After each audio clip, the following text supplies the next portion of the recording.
अगर कोई नाबालिग ट्रैफिक रूल्स तोड़ दे तो क्या होगा? जाहिर सी बात है, कुछ रुपयों का फाइन लगेगा और चालान कटेगा। लेकिन अगर वो पहले भी ऐसा कर चुका हो तब क्या होगा? तब क्या ऐसे में वो क्रिमिनल बन जाएगा या फिर उसे गोली मार देना सही रहेगा? दरअसल हम बात कर रहे हैं फ्रांस की राजधानी पेरिस और लिली की, जहाँ हालात बिगड़े हुए हैं, दंगे बेकाबू है। क्योंकि 3 दिन पहले पेरिस की पुलिस ने ट्रैफिक रूल्स ब्रेक करने पर 17 साल के लड़के की गोली मारकर हत्या कर दी थी। तब से लेकर लगातार हिंसा हो रहे हैं और सिर्फ फ्रांस की राजधानी पेरिस ही नहीं बल्कि पूरा देश पिछले 3 दिनों में खतरनाक हिंसा की चपेट में है। 17 साल के युवक नाहेल के मौत के बाद फ्रांस में आज जो हो रहा है उसे पिछले 1 दशक का सबसे भयानक दंगा बताया जा रहा है, क्योंकि प्रदर्शनकारी यहाँ खुलेआम अंधाधुंध फायरिंग कर रहे हैं। हालात इस कदर बेकाबू हैं कि प्रदर्शनकारियों के मन में पुलिस के खिलाफ कोई खौफ है ही नहीं और उनके द्वारा की गई लूटपाट और आगजनी में अब तक अरबों रुपए का नुकसान हो चुका है। वहीं फ्रांस में इस दंगे को रोकने के लिए 50,000 पुलिस वाले भी तैनात हैं, लेकिन हालात अब भी बद से बदतर हैं और ऐसे में कई सवाल हैं जो सामने निकल कर आ रहे हैं और इसे जानना बहुत जरूरी है। तो सबसे पहला सवाल है कि 17 साल का नाहेल आखिर कौन था?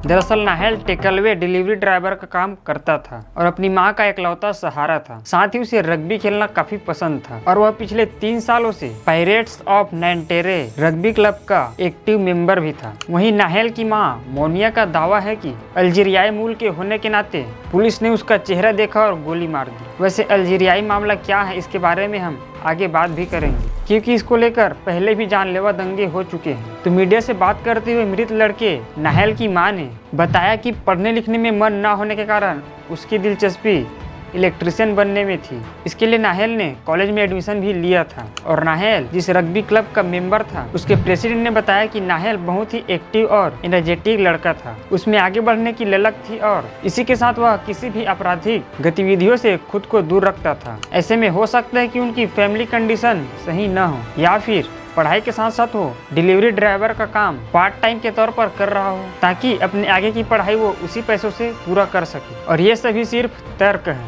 क्योंकि जैसे जैसे खुलासा होगा जो भी बातें हैं वो पता चलती जाएगी। अब आता है दूसरे सवाल की बारी और सवाल है क्यों और कैसे भड़की हिंसा। दरअसल फ्रांस में हिंसा मंगलवार को भड़की, जिसकी वजह से राजधानी पेरिस से लगी नांटेरे में 17 साल के लड़के नाहेल की गोली लगने से हुई मौत। वहीं पुलिस वालों का कहना है कि मरने वाला नौजवान गलत तरीके से गाड़ी चला रहा था और उसके पास ड्राइविंग लाइसेंस भी नहीं था और जब उसने भागने की कोशिश की तो गोली चलाना पड़ा। वही मरने वाला नाबालिग अफ्रीकी मूल का था, लेकिन पुलिस की पोल तब खुली जब वारदात की वीडियो सामने आई। इस वीडियो में साफ साफ दिख रहा है कि नांटेरे की एक सड़क पर 2 पुलिस अफसर पीले रंग की कार को रोककर बातचीत करते हैं, लेकिन पुलिस का कहना है कि वो पुलिस अफसर को कुचलने की कोशिश की। लेकिन घटना के वीडियो ने पुलिस वालों को गलत साबित कर दिया, क्योंकि बातचीत के दौरान उन दोनों में कुछ बहस भी होती है और ड्राइवर अचानक से कार को तेजी से दौड़ाता है। तभी पुलिस अफसर ड्राइवर के सिर पर गोली मार देता है और ये कार आगे जाकर दीवार पर टकरा जाती है, जहां 17 साल का नाबालिग मौके पर ही दम तोड़ देता है। और फिर जब लोगों को इस बात का पता चला तो लोगों का गुस्सा भड़क उठा और पेरिस समेत पूरे फ्रांस में आगजनी और लूटपाट शुरू हो गई। वैसे तो फ्रांस में दंगे फसाद होते रहते हैं, कभी यहाँ फुटबॉल खेल में मोरक्को की हार पर हिंसा होती है तो कभी पेंशन रिफॉर्म बिल पर हंगामा हो जाता है। लेकिन इस बार का दंगा पिछले 1 दशक में जितने भी हुई दंगों में से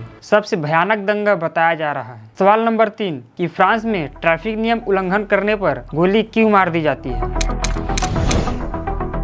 तो इसका जवाब है साल 2017 का कानून। असल में फ्रांस में इस तरह के घटनाओं के पीछे 2017 का रोफ्यू दोप्तोम पेरे नाम का एक कानून है। आई होप कि मैंने इस नाम का सही प्रोनाउंसिएशन किया हो, जिसमें ट्रैफिक नियम तोड़ने पर अगर पुलिस को ये लगता है कि ड्राइवर ने ये गैर कानूनी काम किसी की जान को नुकसान पहुंचाने या पब्लिक प्लेस पर हमला करने के लिए किया है तो पुलिस को ऐसे व्यक्ति को गोली मारने का अधिकार है। बताया जा रहा है कि पुलिस अधिकारी ने नाबालिग को रुकने का इशारा किया था, लेकिन वह नहीं रुका और उसको गोली मार दी गई। वहीं आंकड़े ये बताते हैं कि ये अधिकारी फ्रांस के लिए नासूर बनते जा रहे हैं और इसमें सुधार की मांग हर ओर से उठ रहे हैं। और न्यूज एजेंसी राइटर्स के मुताबिक फ्रांस में इस तरह ट्रैफिक चेकिंग के दौरान किसी की जान जाने या गोली मारने की इस साल की तीसरी घटना है। वहीं साल 2022 में ट्रैफिक चेकिंग के दौरान अलग अलग घटनाओं में 13 लोग पुलिस की गोली का शिकार बने। इसी तरह से 2021 में 3 और 2020 में 2 घटनाएं देखने को मिली थी। चौथा सवाल, इस दंगे को रोकने के लिए आखिर सरकार ने क्या कदम उठाया है? तो फ्रांस के राष्ट्रपति इमैनुअल मैक्रों ने यूरोपीय संघ के शिखर सम्मेलन से वापस आकर एक आपातकालीन बैठक की और युवक की मौत की निंदा की। वहीं प्रधानमंत्री एलिजाबेथ बोर्न ने देश भर में बड़े पैमाने पर होने वाले कार्यक्रमों को रद्द करने की घोषणा की। और लगातार हो रहे हिंसा के बाद कुछ रास्तों पर बसों और ट्रकों ने रात 9 बजे के बाद चलना बंद कर दिए। वहीं सरकार ने बड़े पटाखों और ज्वलनशील तरल पदार्थों की बिक्री पर प्रतिबंध लगा दिया है। फ्रांस के राष्ट्रपति इमैनुअल मैक्रोन ने कहा है कि 17 साल के एक शख्स की मौत के बाद भड़के दंगों में टिकटॉक, स्नैपचैट, ट्विटर और दूसरे सोशल मीडिया प्लेटफॉर्मों ने गंभीर तौर पर लापरवाही दिखाई है। उनकी गैर जिम्मेदारी के चलते आज पूरा देश धू-धू करके जल रहा है। इसी के साथ मैक्रोन ने यह भी कहा है कि फ्रांसीसी सरकार सोशल मीडिया पर चल रहे आपत्तिजनक और गैर जिम्मेदार कंटेंट को हटाने पर विचार कर रही है और इसके जिम्मेदार लोगों के खिलाफ सख्त एक्शन लेगी। और ऐसे में क्या कहता है फ्रांसीसी कानून? तो फ्रांस में साइबर नियम का उल्लंघन एक गंभीर अपराध है। इसके खिलाफ सख्त कानून भी बनाया गया है। बलात्कार और हत्या जैसे अपराधों की तरह ऑनलाइन धमकियों पर भी मुकदमा चलाया जा सकता है। वहीं फ्रांस में साल 2020 में संसद में एक विधेयक को मंजूरी दी गई थी, जिसके मुताबिक सोशल मीडिया और सर्च इंजनों पर चल रही प्रतिबंधित सामग्री को 24 घंटे के भीतर हटा दिया जाना जरूरी है। ऐसा नहीं करने से संबंधित सोशल मीडिया प्लेटफॉर्म पर कार्रवाई की जा सकती है। तो आखिर दंगे को लेकर क्या कहती है सोशल मीडिया कंपनी, ये भी जान लेते हैं। दरअसल मैक्रोन के ऐलान के बाद फ्रांस के सोशल मीडिया प्लेटफॉर्मों में से एक स्नैपचैट के प्रवक्ता राचेल राक्यूसेन ने कहा है कि उसकी कंपनी सरकार के निर्देशों के मुताबिक सख्त कदम उठाने के लिए तैयार है। उसकी टीम ये पता लगाने में जुटी है कि दंगों से संबंधित सामग्री कब, कहां और किसने डाली है और वह कितना सही है या फेक है।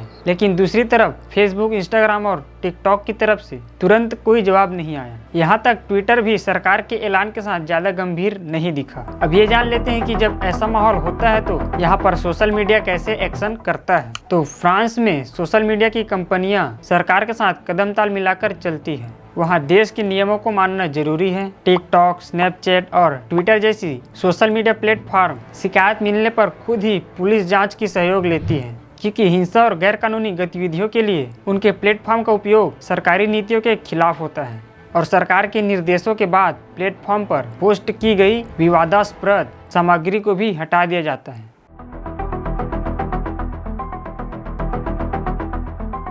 वहीं बात करें मौजूदा हालात की तो प्रदर्शनकारियों को किसी भी चीज की खौफ नहीं है। वो लूटपाट पर आमादा हैं, भले ही इसके लिए तेज रफ्तार कार से शॉपिंग मॉल का गेट ही क्यों न तोड़ना पड़े।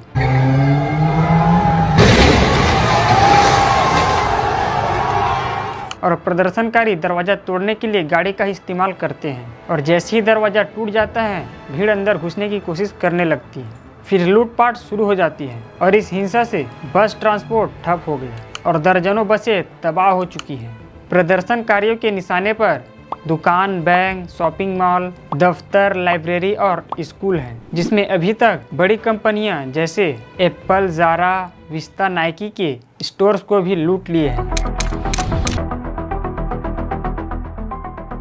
वहीं मार्सिले में वॉक्सवैगन शोरूम में तोड़फोड़ की और बिल्कुल नई कारों को लेकर भाग गए और वहां के घटना का एक वीडियो भी ऑनलाइन सामने आया है, जिसमें दंगाइयों के भागते समय लोगों को जयकारा करते हुए दिखाया गया है।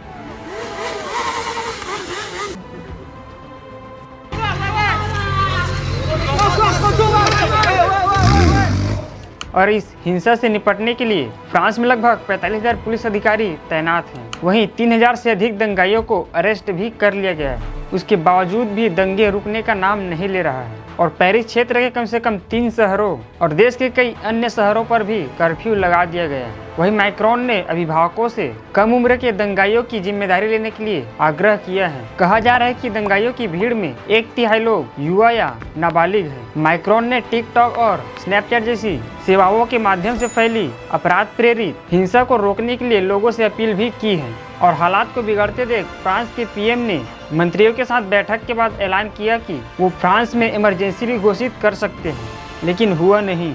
वहीं नाहेल की मां मोनिया ने फ्रांस के टीवी चैनल से बात करते हुए कहा कि मैं पुलिस को दोष नहीं देती, मैं दोषी सिर्फ एक व्यक्ति को ठहराती हूँ। जिसने मेरे बेटे की जान ले ली। साथ ही उन्होंने 38 वर्षीय पुलिस अधिकारी पर हत्या का आरोप लगाया, जिसे गुरुवार को हिरासत में ले लिया गया था। मोनिया ने कहा, जिस पुलिस वाले ने गोली मारी उसने एक अरब चेहरा देखा, एक छोटा बच्चा देखा और उसकी जान लेना चाहता था।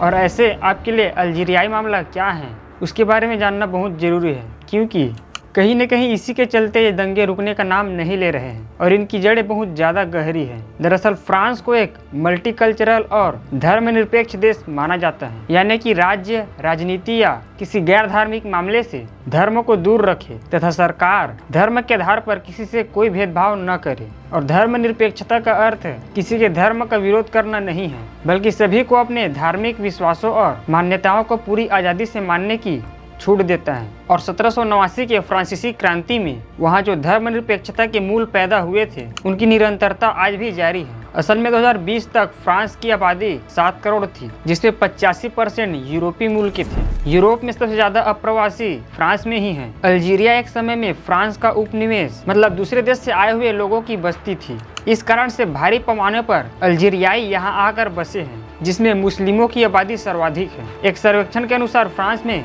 करीब 50 लाख मुस्लिम रहते हैं। इसके अलावा करीब 60 लाख उत्तर अफ्रीका मूल के हैं। 3.3% आबादी अश्वेतों की है, जबकि 1.7% लोग एशियाई मूल के हैं। और नाहेल अल्जीरियाई मूल का मुस्लिम था। इस कारण से वहां पर मुस्लिम प्रवासियों का गुस्सा उबाल पर आया। इधर कई सालों से फ्रांस में दो संस्कृतियों के बीच टकराव व्यापक रूप से देखने को मिल रहा है। एक और फ्रांस की धर्मनिरपेक्षता ये मानती है कि व्यक्ति को हर तरह के अभिव्यक्ति की स्वतंत्रता है। इसलिए जब साल 2015 में शार्ली एब्दो पत्रिका द्वारा पैगंबर मोहम्मद साहब के कार्टून छापने पर फ्रांस में काफी बवाल हुआ था, तब वहाँ के तत्कालिक राष्ट्रपति ने इसकी निंदा करने से इनकार कर दिया था। इसी को लेकर फ्रांस में उग्रपंथियों ने कार्टून बनाने वाले आर्टिस्ट की हत्या कर दी थी। इसके अलावा पेरिस के बाहरी इलाके में एक अध्यापक की हत्या सिर्फ इसलिए कर दी गई थी कि उस अध्यापक ने अपनी कक्षा में छात्रों को उस कार्टून के बारे में बताया था। और इन सब घटनाओं के बाद से ही फ्रांस में लोगों की सोच में बदलाव आने लगा। अन्य यूरोपीय देशों की तरफ फ्रांस में भी दक्षिणपंथी प्रतिक्रियावाद तेजी से उभर रहा है, विशेष रूप से फ्रांस में वो भी मुस्लिम देशों से आए मुद्दों को लेकर। और इस दक्षिणपंथी उभार को रोकने के लिए ही पिछले चुनाव में मैक्रोन पक्ष में डेमोक्रेटिक और वामपंथी मतदाताओं ने मतदान किया। लेकिन राष्ट्रपति भी समय समय पर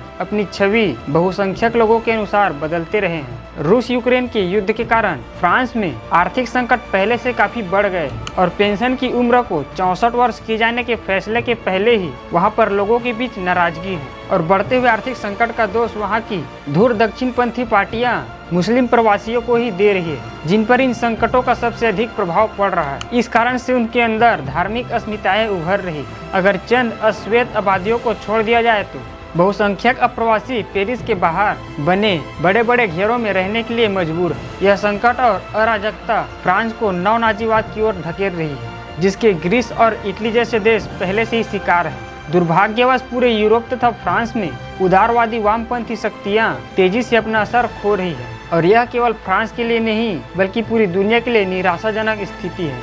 मगर इस केस में एक सवाल है जो बहुत इम्पोर्टेंट है, क्या उस पुलिस वाले का नाहेल पर गोली चलाना सही था? क्योंकि अगर नाहेल पहले ही सिग्नल ब्रेक कर चुका था और लाइसेंस भी नहीं था तो उनके सारे पिछले रिकॉर्ड को देखकर उन पर आगे ठोस कार्यवाही की जा सकती थी। वहीं नाहेल की मौत पर लोग प्रोटेस्ट कर सकते थे, लेकिन ये लूटपाट और आगजनी क्यों? वहाँ के नागरिकों को ये किसी भी सूरत पर हक नहीं है, क्योंकि कानून सबके लिए बराबर है। लेकिन कानून के खिलाफ जाकर ये लोग कहीं न कहीं देश की संपत्ति को नुकसान पहुँचा रहे हैं, क्योंकि उस घटना के बाद पुलिस वाले को गिरफ्तार किया जा चुका था। बाकी इन लोगों का ऐसा करना क्या सच में सही है? आप लोगों को क्या लगता है? कमेंट जरूर करना और इस चैनल को सब्सक्राइब करके हमें फॉलो जरूर कर लेना। जय हिंद।